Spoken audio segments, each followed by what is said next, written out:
আমি মুসলমানের বাচ্চা হয়ে বলছি, আমি রসুলের মোহাব্বত নিয়ে বলছি, আল্লাহর আইন রসুলের তরিকার অনুমতি ছাড়া, সরকারের অর্ডার ছাড়া ছবি তোলা হারাম, 1000 কোটিবার হারাম, কবিরা গুনাহ। তুমি ছবি তুলো কেন? কি তোমার কাছে কি শরীয়তের দলিল আছে বলো? সরকারের অর্ডার? বলেন না কেন? যুবক বাবারা জবাব দাও, বেয়াদবি মাপ চাই, আল্লাহর হস্তে মাপ চাই, আমি জাহান্নাম থেকে বাঁচাবার জন্য বলছি। তুমি যে ছবি উঠাইতেছো, এই ছবি উঠানো তো অনর্থক, সম্পূর্ণ কবিরা গুনাহ। বর্ষ বেহেশতের বাগানে করতেছো কবিরা গুনাহ, এ কথা বলবে কে, শুনবে কে? এত নষ্ট যে বক্তা বাদ দিবে, তারপরে আকাম বাদ দিবে না। বক্তা দাওয়াত বাদ, এই বক্তারে আর দাওয়াত দেয়া যাবে না, কিন্তু আমরা আকাম চলবে।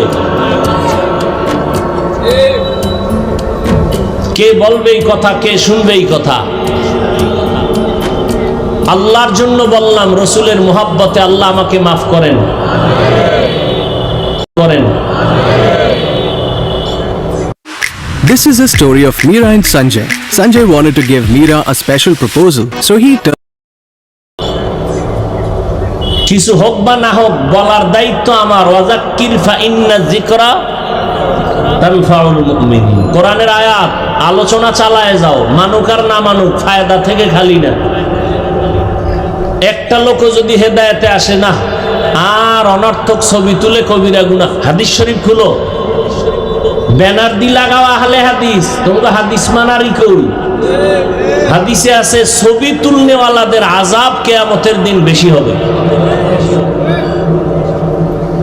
কিয়ামতের দিন আযাব তাদের বেশি হবে যারা অনর্থক ছবি তুলে। এই যে ভিডিও করে, নিয়েও তো অনেক ইখতিলাফ। আমাদের মুরব্বীরা তো এগুলো পছন্দই করেন না। আমরা কিছু বলি না, একবার তো বন্ধ করে দিছিলাম। কিছু ফায়দা যদি হয় সেই ক্ষেত্রে একটু ছাড় দিছি, চুপচাপ থাকি। তার মানে এটা না যে এটা আমার কলিজা দিয়ে মহব্বত করে। অনেকে তো টাকা দিয়ে মিডিয়া এনে বসায়, কি জন্য করে আল্লাহই ভালো জানেন। দুনিয়ার মানুষ বিচার করে উপরের হালাত দেখে, আল্লাহ বিচার করে কলব দেখে। ওই ঘটনা কখন শোনাবো? কিয়ামতের দিন আল্লাহ 3 ব্যক্তিকে ডাকবেন। দুনিয়ার সব বিবেক বলে এরা জান্নাতি, আল্লাহ কয় এগো শিকল লাগাও জাহান্নামের। দেখেন, দুনিয়ার সবাই বলে 3 জন লোক জান্নাতি। 1 নাম্বার আল্লাহর কাছে দাঁড় করাবেন, প্রথম যে শহীদ, যুদ্ধের ময়দানে গলা কেটে ফেলেছে। আল্লাহ বলবে, শহীদ তুমি যুদ্ধে গেছো কেন? তোমার গায়ে রক্ত লাগানো কেন? আবু হুরায়রা রাদিয়াল্লাহু তাআলা আনহু বর্ণনা করেন,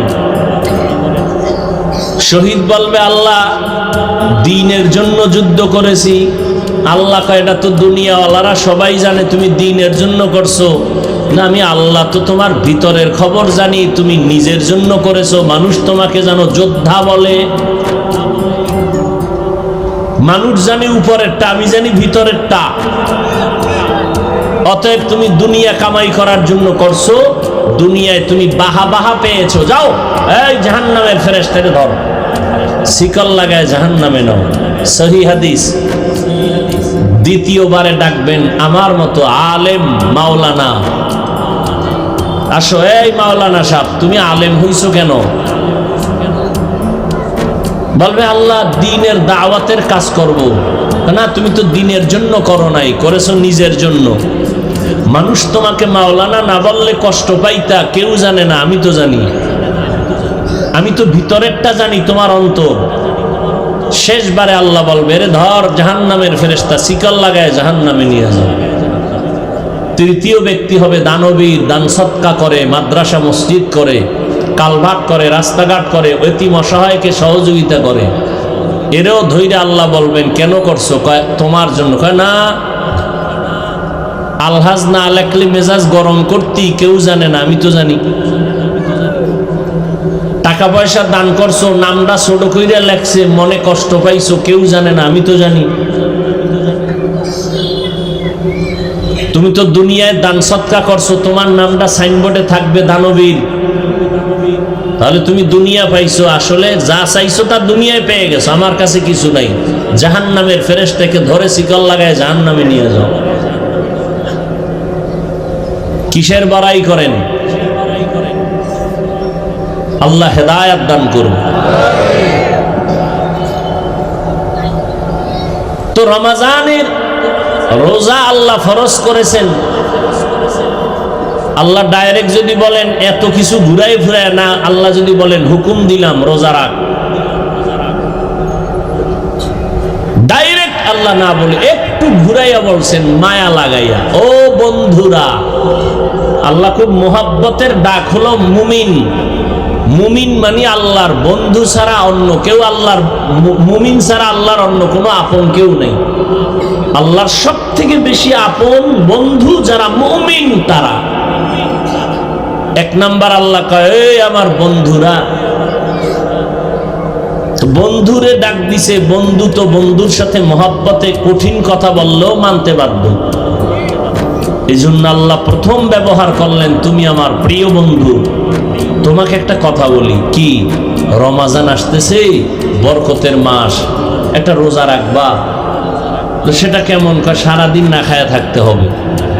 এটা কেমন কষ্টের কাজ? না না, তোমার কষ্টের কিছু নাই। তোমার পূর্বে যারা বাপ দাদা গেছিল এরাও রাখছে। ও তারা যদি রাখতে পারে তাহলে আমিও ইনশাআল্লাহ পারবো। আল্লাহ এভাবে হুকুমটা আসান করে দিলেন। কেন করবা? আমার তাকওয়া অর্জন করবা। তাকওয়া অর্জন করতে পারলেই আমি দুনিয়াতে 6টা পুরস্কার তোমাকে দিব, আখিরাতে 2টা পুরস্কার দান করব। দুনিয়ায় পুরস্কার 6টা, আখিরাতে পুরস্কার হলো 2টা। কাদের জন্য? যারা তাকওয়া অর্জন করবে। রমজানের সাথে তাকওয়ার সম্পর্ক বড় গভীর। বছরে 12টা মাস, 4 মাস বড় দামি, তবে রমজান নামটা কেন সেখানে নাই? উদাহরণত আমি বলি, আম্মা জান আয়েশা রাদিয়াল্লাহু তাআলা আনহা একদিন নবীকে বললেন, হে পয়গম্বর, আপনার হাতে গড়া সাহাবীদের মধ্যে একটু বলবেন মর্যাদায় কে আগানো। আম্মা জান মনে মনে ভাবছেন আমার আব্বার নাম কইবেন। আব্বাকে? নবীও বুঝছেন, নবী ঘুরাই দিছেন, কয় আমার সাহাবীদের মধ্যে দামি আমার সাহাবী ওমর। আম্মা জান আশ্চর্য হয়ে গেলেন, বাবার নাম না বলে ওমরের নাম বললেন। বেশি কথাও বলা যায় না, কারণ রহমতের নবী আমার, প্রত্যেকটা কথার আদব আছে। একবার এক আবদার করতে গিয়া আল্লাহ আয়াত নাযিল করে বলছেন, নবী তাড়াতাড়ি আপনার স্ত্রীদের তওবা করতে বলেন, যদি তওবা না করে একসাথে সব বিবি তালাক দিয়ে দিবেন। একসাথে সব তালাক, আর নাইলে তাড়াতাড়ি বলেন তওবা করতে। ইয়া নিসা আন-নবী লাস্তুন্না কাআহাদিম মিনান নিসাঈ ইত্তাকাইতুন্না ফালা তাখদা'না বিল কওল ফায়াতমা'আল্লাযী ফী কলবিহি মারাদ ওয়া কুলনা কওলাম মা'রুফা। আবার কোন কথা কইয়ে পেছে বলি? জিগাইলাম আপনার সাহাবীদের মধ্যে দামি কে? আব্বা জানের নাম না বলে ওমরের নাম বলেছেন। নবীও বুঝে শুনে একটু ঘুরায় বলছেন, ও আয়েশা জাননি ওমরের দাম কত? আকাশের দিকে নক্ষত্রগুলো দেখো, নক্ষত্রগুলো যেমন অগণিত, আমার ওমরের আমলটাও তেমন অগণিত আমল। বাবার নামটা কইল না, ভিতরে ভিতরে একটু খুব খুঁতখুত করতেছে। কি করি? জিগাইলাম বাবার নাম হুনার জন্য, কইল না। এখন কি করা যায়? নবীও কয় না, আম্মা জানো সাহস পায় না, নবীও কিছু কয় না, চুপ। আম্মা জান এক পর্যায়ে বলেই ফেললেন, আর ভিতরে রাখতে পারলেন না, আমার আব্বা জানের নাম নাই। তোমার বাবা আবু বকর? বলে হ্যাঁ।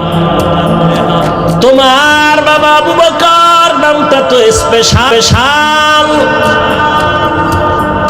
সেটা তো আলাদা স্পেশাল।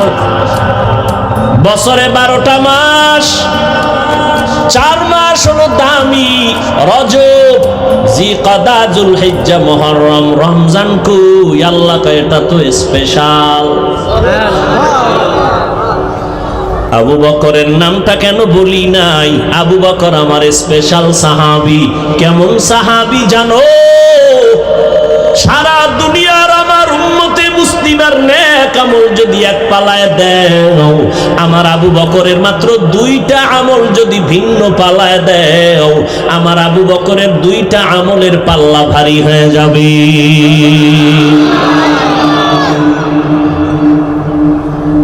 সেই সাহাবায়ে কেরামদের বিরুদ্ধে যদি কেউ কথা বলে, খোদার কসম এর মতো ভণ্ড পৃথিবীতে কেউ নাই। সাহাবায়ে কেরামদের বিরুদ্ধে যারা লেখবে, যারা বলবে, তারা ভণ্ড। এদেরকে যারা ভণ্ড মানে না, তারাও ভণ্ড। সাহাবায়ে কেরামের দাম কত এ নিয়ে ভিন্ন আলোচনা। এক কথায় বলবো, সমস্ত সাহাবায়ে কেরাম জান্নাতি। বলেন সব সাহাবায়ে কেরাম? নাম্বার 2, সমস্ত সাহাবায়ে কেরাম উম্মতের মডেল, আদর্শ, স্কেল। পুরা দুনিয়ার উম্মতের ঈমানের স্কেল হলো সাহাবায়ে কেরামের ঈমান। অতএব সাহাবায়ে কেরামদেরকে যদি কেউ বলে আমরা সত্যের মাপকাঠি, মিয়ারে হক মানি না, আল্লাহর কসম, আল্লাহর কসম, আল্লাহর কসম, ওয়াল্লাহি বিল্লাহি তাল্লাহি, সে ভণ্ড, রসুলের দুশমন, ইসলামের দুশমন, ইহুদিদের পা চাটা গোলাম। এদেরকে যারা ভণ্ড বলবে না, তারাও ভণ্ড। এবার আমি 1 মিনিট সময় দিলাম, আমার কলিজার থেকে মহব্বতে বলছি, নিজের স্বার্থে বলি নাই। 1 মিনিট সময় দিলাম। জান্নাতি কোন মুমিন দিল চায় জান্নাতে যাবা, কোন প্রশ্ন যদি এই ক্ষেত্রে থাকে, দাঁড়াও।